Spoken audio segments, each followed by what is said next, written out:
നമസ്കാരം, ഞാൻ Dayson Joseph. Welcome to another video.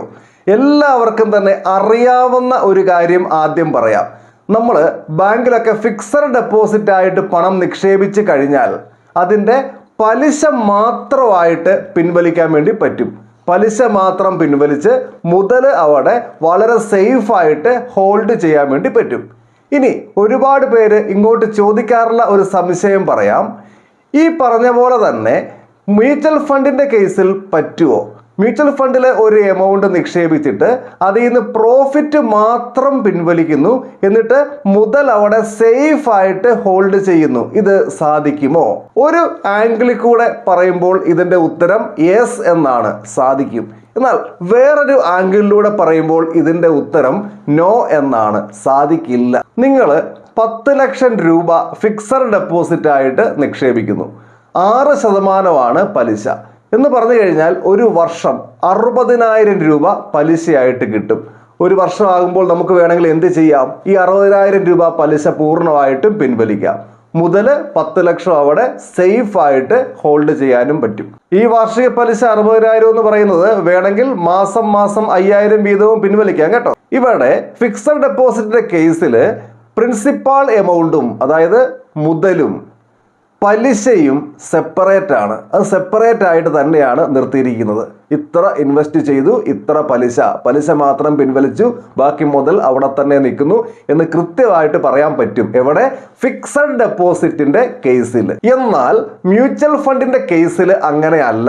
അവിടെ പ്രിൻസിപ്പാൾ എമൗണ്ടും പ്രോഫിറ്റും പ്രത്യേകമായിട്ട് ഇങ്ങനെ സെപ്പറേറ്റ് ചെയ്ത് വെച്ചിട്ടില്ല. ബേസിക് ആയിട്ട് നമ്മൾ അറിയേണ്ട കാര്യം ഇതാണ്.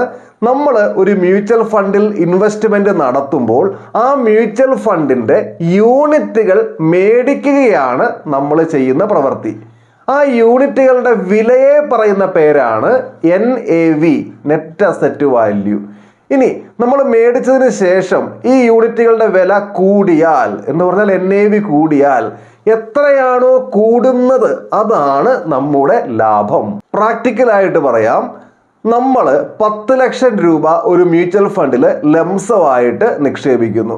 അപ്പോൾ നമ്മൾ നിക്ഷേപിക്കുന്ന സമയത്ത് ആ ഒരു ഫണ്ടിൻ്റെ NAV എന്ന് പറഞ്ഞു കഴിഞ്ഞാൽ ആ ഒരു മ്യൂച്വൽ ഫണ്ടിൻ്റെ ഒരു യൂണിറ്റിൻ്റെ വില എന്ന് പറയുന്നത് 20 രൂപയാണ്. അപ്പോൾ നമുക്ക് എത്ര യൂണിറ്റ് കിട്ടിക്കാണും? 10 ലക്ഷം ഹരിക്കണം 20 എന്ന് പറഞ്ഞാൽ 50,000 യൂണിറ്റുകളാണ് നമ്മൾ വാങ്ങിയത്.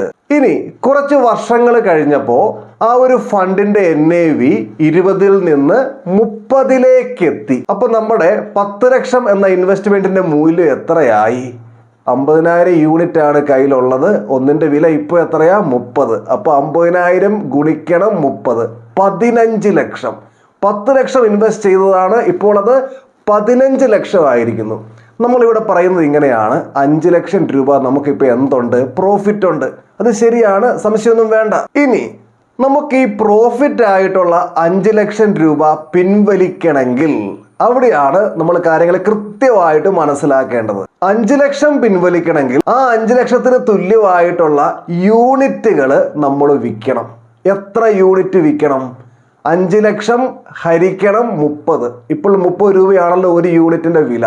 അപ്പോൾ 16,666.7 യൂണിറ്റുകൾ, അത്രയും യൂണിറ്റുകൾ വിറ്റ് കഴിഞ്ഞാൽ നമുക്ക് എന്ത് കിട്ടും? 5 ലക്ഷം കിട്ടും. ഒരു യൂണിറ്റ് 30 രൂപയ്ക്കാണ് വിൽക്കുന്നത്. 30 രൂപയാണല്ലോ ഇപ്പോഴത്തെ വില. അപ്പോൾ അങ്ങനെ വിറ്റു, നമുക്ക് എത്ര കിട്ടി? 5 ലക്ഷം കിട്ടി. നമ്മൾ പറയുമ്പോൾ ലാഭമായിട്ട് 5 ലക്ഷം വിഡ്രോ ചെയ്തു എന്നൊക്കെ പറയാം. പക്ഷേ ശരിക്കും സംഭവിച്ചിരിക്കുന്നത് അങ്ങനെയല്ല. നമ്മളിവിടെ 16,666.7 യൂണിറ്റുകൾ വിൽക്കുകയാണ് ചെയ്തത്. എത്ര രൂപയ്ക്ക് വിറ്റു?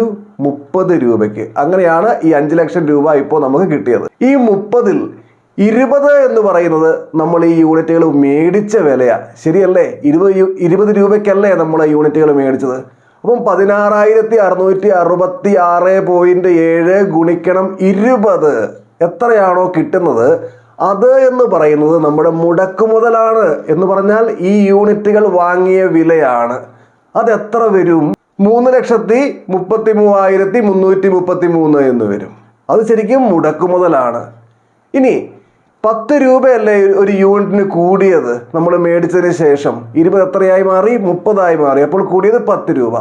അപ്പോൾ 16,666.7 യൂണിറ്റ് ഇൻറ്റു 10. അപ്പോൾ എത്രയാ വരുന്നത്? 1,66,666.7 രൂപ.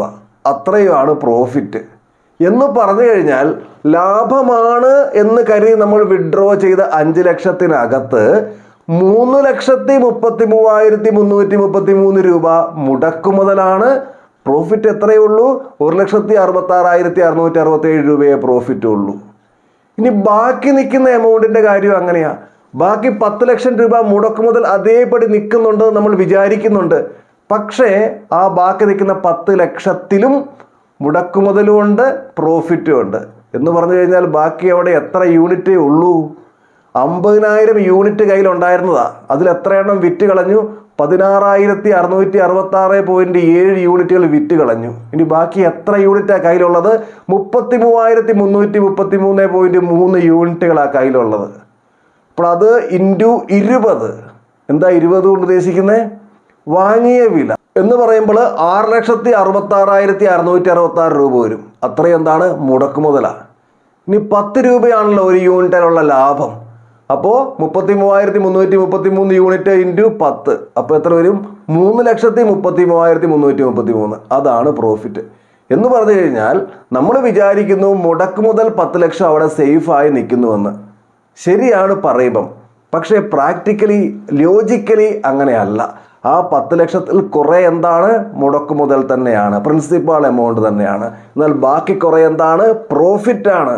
അതുപോലെ പ്രോഫിറ്റാണ് എന്ന് കരുതി വിഡ്രോ ചെയ്ത 5 ലക്ഷത്തിലും കുറേ എന്താണ്? മുടക്കുമുതലാണ്, കുറേ എന്താണ്? പ്രോഫിറ്റാണ്. എന്ന് പറഞ്ഞു കഴിഞ്ഞാൽ മ്യൂച്വൽ ഫണ്ട് ഇൻവെസ്റ്റ്മെന്റിൽ നിന്ന് പ്രോഫിറ്റ് മാത്രമായിട്ട് വിഡ്രോ ചെയ്യുക എന്ന് പറയുന്നത് ലോജിക്കലി ശരിയല്ല. കാരണം ഇവിടെ നമ്മൾ ചെയ്യുന്നത് യൂണിറ്റുകൾ വിൽക്കുക എന്ന പ്രോസസ്സാണ്. എന്നാൽ ഫിക്സഡ് ഡെപ്പോസിറ്റിന്റെ കേസിൽ അങ്ങനെയല്ല. അവിടെ പിൻവലിക്കുക എന്ന് പറഞ്ഞു കഴിഞ്ഞാൽ പിൻവലിക്കുക എന്ന് തന്നെയാണ്. ഇൻവെസ്റ്റ് ചെയ്യുക എന്ന് പറഞ്ഞു കഴിഞ്ഞാൽ അവിടെ ഒന്നും മേടിക്കുക എന്നല്ല, കൊണ്ടുപോയി ഡെപ്പോസിറ്റ് ചെയ്യുക എന്നത് മാത്രമാണ്. നിങ്ങൾക്ക് എല്ലാവർക്കും കാര്യങ്ങൾ വ്യക്തമായി എന്ന് വിചാരിക്കുന്നു. ഈ ഒരു വിഷയവുമായിട്ട് ബന്ധപ്പെട്ട നിങ്ങളുടെ അഭിപ്രായങ്ങൾ, സംശയങ്ങളൊക്കെ കമന്റ് ചെയ്യുക. മറ്റൊരു ദിവസം മറ്റൊരു വിഷയവുമായി നമുക്ക് വീണ്ടും കണ്ടുമുട്ടാം. എല്ലാവർക്കും നന്ദി.